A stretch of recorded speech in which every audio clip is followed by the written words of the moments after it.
Apple has plenty of shiny new gadgets on the way. The tech giant unveiled several new products at a special keynote event last week, including their long-rumored new Apple TV.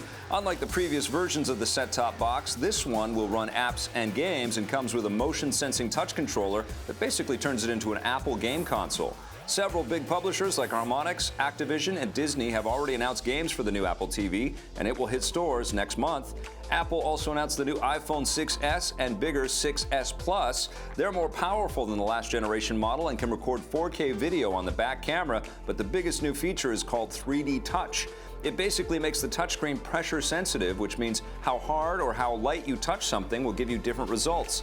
3D Touch can also push back against your fingers, giving you distinct tactile feedback as if you're touching real buttons. It will be included in both the iPhone 6s and 6s Plus, which launched September 25th.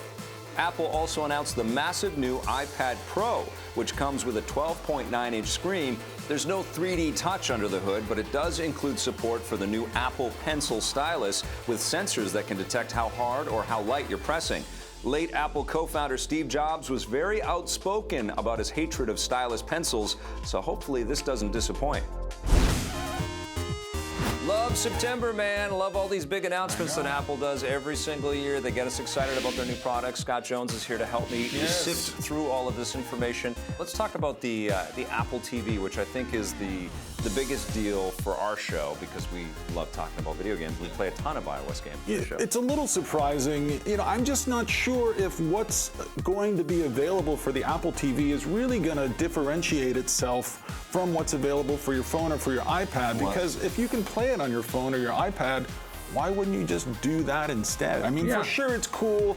I just, again, as a consumer, as somebody who downloads a lot of games for my phone and for my tablet, I just don't know why I would ever want to play them in my living room. Well, this is the thing. I think that this is a pretty big statement. This is saying that games now from Apple mean something significant in people's living rooms, and they want to pursue this. Games have become a much bigger component in their iTunes catalog than they could have probably ever imagined. I think as gamers, I think it's kind of surprising how much sort of middle-of-the-road kind of video games there are, and that we're okay with. I hear what you're saying, but they're going to have Disney Infinity 3.0. They're going to have the full console version of that. They're going to have Guitar Hero Live. They're going to have Skylanders Superchargers on there. There's some big titles that are coming to this device.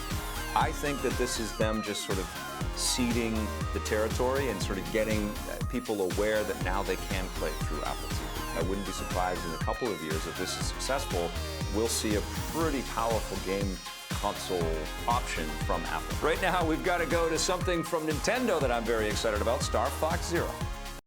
The Rundown is brought to you by EB Games.